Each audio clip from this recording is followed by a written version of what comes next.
دوستو ہم سب لوگ فلسطین کو سپورٹ تو کرتے ہیں، لیکن ہم میں سے زیادہ تر لوگ یہ نہیں جانتے کہ کیسے اسرائیل نے فلسطین پر قبضہ کیا ہوا ہے۔ میری کوشش ہوگی کہ آسان الفاظ میں یہ کہانی آپ کو ایکسپلین کروں۔ دوستو، پہلی جنگ عظیم یعنی ورلڈ وار 1914 میں شروع ہوئی۔ اس سے پہلے فلسطین پر سلطنت عثمانیہ کی حکومت تھی۔ اس وقت فلسطین میں تقریباً 87% مسلمان رہتے تھے اور صرف 3% یہودی اور 10% دوسرے مذاہب کے لوگ رہا کرتے تھے۔ یہ وہ وقت تھا جب فلسطین میں مسلمان، یہودی، عیسائی سب مل جل کر رہتے تھے، لیکن پھر پہلی جنگ عظیم شروع ہو گئی۔ 1918 میں یہ جنگ ختم ہوئی اور اس کے بعد برطانیہ نے فلسطین کا کنٹرول سنبھال لیا۔ دوستو، یہی وہ وقت تھا جب فلسطین میں یہودیوں کی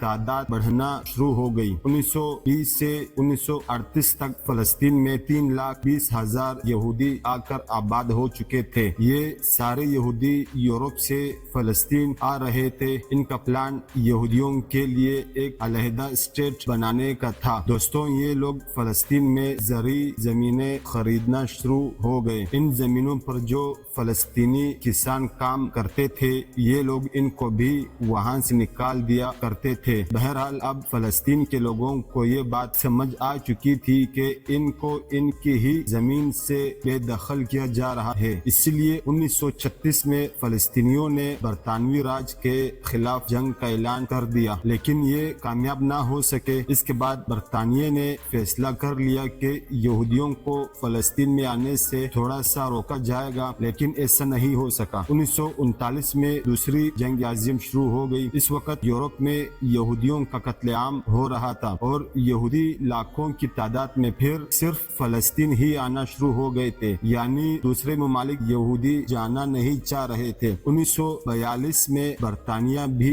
فلسطین چھوڑ کر چلا گیا، لیکن اس وقت تک لاکھوں یہودی یورپ سے فلسطین آ کر رہنا شروع ہو چکے تھے۔ یہودیوں کا یورپ میں مرنا بھی شک کی نگاہ سے دیکھنا جانے لگا۔ بہرحال 1947 میں یونائٹڈ نیشنز نے کہا کہ فلسطین کو 2 حصوں میں بانٹ دیا جائے۔ 55% حصہ یورپ سے آنے والے یہودیوں کو دے دیا جائے اور 45% حصہ فلسطینیوں کو، یعنی جن فلسطینیوں کی اپنی زمین تھی اب انہی کے پاس صرف 45% زمین رہ گئی تھی۔ یونائٹڈ نیشنز نے یہ بھی کہا کہ یروشلم، جہاں مسجد اقصی ہے، یہ ایک نیوٹرل جگہ ہوگی۔ دوستوں، یہی وہ وقت تھا جب اسرائیل نے خود کو ایک اسٹیٹ ڈکلیئر کر دیا تھا۔ فلسطینیوں کو سمجھ میں آ چکا تھا کہ ان کی زمین کو چرایا جا رہا ہے، اسی لیے 1948 میں عرب ملکوں کی اسرائیل سے جنگ شروع ہو گئی۔ اس جنگ کے بعد اسرائیل نے فلسطین کے 78% حصے پر قبضہ کر لیا، یعنی اب اسرائیل کے پاس 55% سے بڑھ کر 78% حصہ آ چکا تھا۔ 1967 میں اسرائیل اور عرب ملکوں کی پھر سے جنگ چھڑ گئی اور اب اسرائیل نے فلسطین کے اور بھی حصوں پر قبضہ کر لیا، جیسا کہ غزہ اسٹریٹ اور ویسٹ بینک وغیرہ، اور اسرائیل نے یروشلم پر بھی قبضہ کر لیا جو ایک نیوٹرل جگہ تھی۔ 1980 میں اسرائیل نے یروشلم کو اپنا کیپٹل بھی